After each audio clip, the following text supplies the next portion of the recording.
Introducción. Más allá del bien y del mal es el primer libro publicado por Nietzsche tras la edición privada, en 40 ejemplares, de la cuarta parte de Así habló Zaratustra en 1885.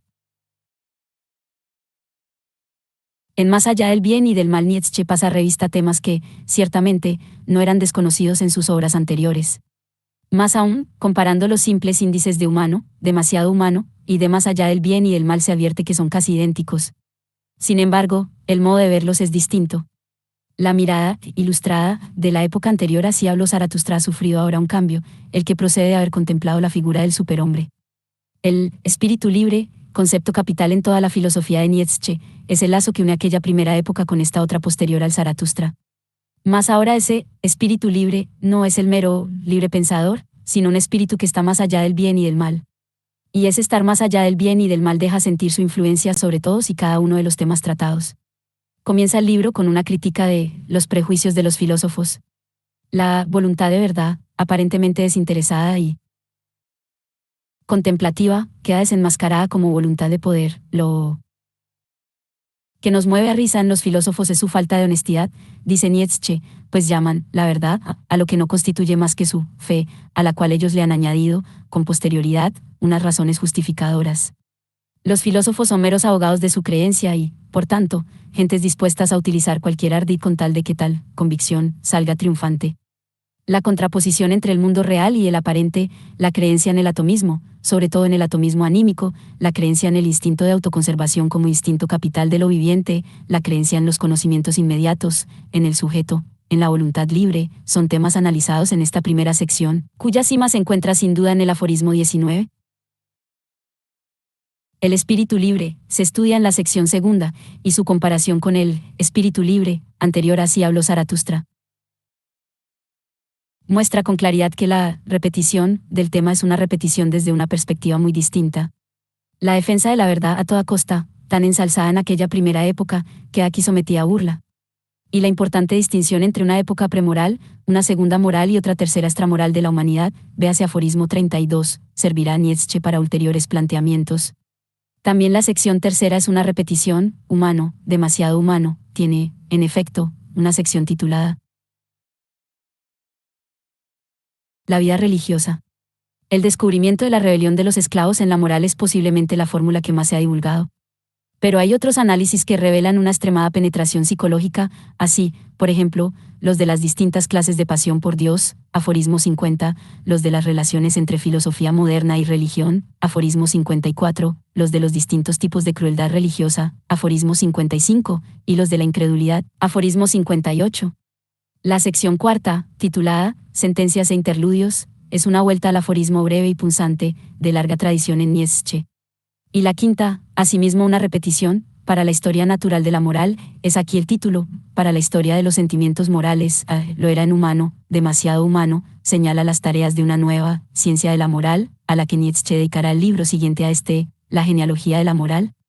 El examen del intelectual europeo, se diría hoy, llena la sección sexta. En ella Nietzsche señala los peligros que al surgimiento del verdadero filósofo pone el modo moderno de trabajar en la ciencia. En general, el hombre docto aparece nada más que como un animal de tiro, véase en Así habló Zaratustra, de los sabios famosos, nada más que como un espejo que se reduce a reflejar lo que a su lado pasa, para poder eludir el enfrentarse a sí mismo. Nuestras virtudes, reza el título de la sección séptima. Y más que nuestras virtudes, nuestra virtud, la honestidad.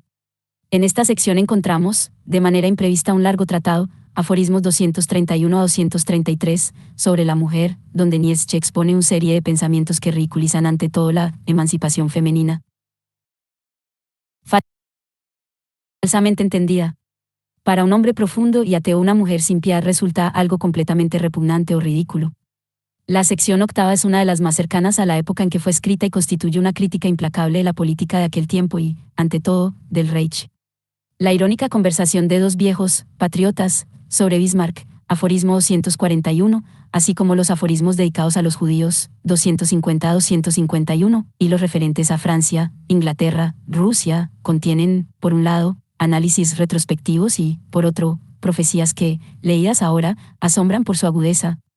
La sección novena y última tiene como tema básico el del surgimiento de una nueva casta que pudiera sacar a Europa de su postración y su empequeñecimiento. Al europeo de aquella época contrapone Nietzsche el buen europeo, en el cual se encarna ahora el espíritu libre. Ese es uno de los escalones por los que poder ascender hacia el superhombre. Como lo son también esos nuevos filósofos que están apareciendo en el horizonte y a los que Nietzsche alude desde el principio hasta el final. El largo aforismo 295, dedicado al genio del corazón, esto es, a Dioniso, enlaza más allá del bien y del mal con la primera obra de Nietzsche, aludida en ese mismo aforismo, el nacimiento de la tragedia.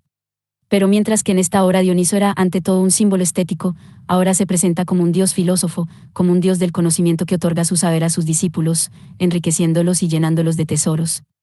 Y lo que ese dios quiere es hacer al hombre, más fuerte, más malvado y más profundo, también más hermoso. Por lo apuntado aquí brevemente, podrá observar el lector que este libro constituye en verdad, como el mismo Nietzsche dice, una crítica de la modernidad en todos sus aspectos. Y en esa crítica, la psicología es manejada con una dureza y una crueldad declaradas. Este libro, dice también Nietzsche, carece de toda palabra benévola, véase ex homo. Andrés Sánchez Pascual. Prólogo. Es suponiendo que la verdad sea una mujer, uno, como, no está justificada la sospecha de que todos los filósofos, en la medida en que han sido dogmáticos, han entendido poco de mujeres, de que la estremecedora seriedad, la torpe insistencia con que hasta ahora han solido acercarse a la verdad eran medios inhábiles e ineptos para conquistar los favores precisamente de una hembra. Lo cierto es que la verdad no se ha dejado conquistar, y hoy toda especie de dogmática está ahí en pie, con una actitud de aflicción y desánimo. Si es que en absoluto permanece en pie. Pues burlones hay que afirman que ha caído, que toda dogmática yace por el suelo, incluso que toda dogmática se encuentra en las últimas. Hablando en serio, hay buenas razones que abonan la esperanza de que todo dogmatizar en filosofía, aunque se haya presentado como algo muy solemne, muy definitivo y válido, acaso no haya sido más que una noble puerilidad y cosa de principiantes, y tal vez esté muy cercano el tiempo en que se comprenderá cada vez más que es lo que propiamente ha bastado para poner la primera piedra de esos sublimes e incondicionales edificios de filósofos que los dogmáticos han venido levantando hasta ahora, una superstición popular cualquiera procedente de una época inmemorial, como la superstición del alma, la cual, en cuanto superstición del sujeto y superstición del yo, aún hoy no ha dejado de causar daño, acaso un juego cualquiera de palabras, una seducción, dos, de parte de la gramática o una temeraria generalización. De hechos muy reducidos, muy personales, muy humanos, demasiado humanos. La filosofía de los dogmáticos ha sido, esperémoslo, tan solo un hacer promesas durante milenios, como lo fue, en una época aún más antigua, la astrología, en cuyo servicio es posible que se hayan invertido más trabajo, dinero, perspicacia, paciencia que los invertidos hasta ahora en favor de cualquiera de las verdaderas ciencias, a la astrología y a sus pretensiones, sobreterrenales, se deben en Asia y en Egipto. El estilo grandioso de la arquitectura. Parece que todas las cosas grandes, para inscribirse en el corazón de la humanidad con sus exigencias eternas, tienen que vagar antes sobre la tierra cual monstruosas y tremebundas figuras grotescas. Una de esas figuras grotescas fue la filosofía dogmática, por ejemplo la doctrina del Vedanta en Asia y en Europa el platonismo. No seamos ingratos con ellas, aunque también tengamos que admitir que el peor, el más duradero y peligroso de todos los errores ha sido hasta ahora un error de dogmáticos, a saber, la invención por Platón del espíritu puro y del bien en sí. Sin embargo, ahora que ese error ha sido superado, ahora que Europa respira aliviada de su pesadilla y que al menos le es lícito disfrutar de un mejor sueño, somos nosotros, cuya tarea es el estar despiertos. 3. Los herederos de toda la fuerza que la lucha contra ese error ha desarrollado y hecho crecer. En todo caso, hablar del espíritu y del bien como lo hizo Platón significaría poner la verdad cabeza abajo y negar el perspectivismo. 4. El cual es condición fundamental de toda vida, incluso, en cuanto médicos, nos es lícito preguntar, ¿de dónde procede esa enfermedad que aparece en la más bella planta de la antigüedad? En Platón, es que la corrompió el malvado Sócrates, habría sido Sócrates, por lo tanto, el corruptor de la juventud, y habría merecido su cicuta. Pero la lucha contra Platón o, para decirlo de una manera más inteligible para el pueblo, la lucha contra la opresión cristiano-eclesiástica durante siglos, pues el cristianismo es platonismo para el pueblo, ha creado en Europa una magnífica tensión del espíritu, cual no la había habido antes en la tierra. Con un arco tan tenso nosotros podemos tomar ahora como blanco las metas más lejanas. Es cierto que el hombre europeo siente esa tensión como una tortura, y ya por 2 veces se ha hecho, con gran estilo, el intento de aflojar el arco, la primera, por el jesuitismo, y la segunda, por la Ilustración democrática, a la cual le fue dado de hecho conseguir, con ayuda de la libertad de prensa y de la lectura. De periódicos, 5. Que el espíritu no se sintiese ya tan fácilmente así. Mismo como tortura, los alemanes inventaron la pólvora, todos mis respetos por ello, pero volvieron a repararlo, inventaron la prensa. Mas nosotros, que no somos ni jesuitas, ni demócratas, y ni siquiera suficientemente alemanes, nosotros los buenos europeos y espíritus libres, muy libres, nosotros la tenemos todavía, tenemos la tortura toda del espíritu y la entera tensión de su arco.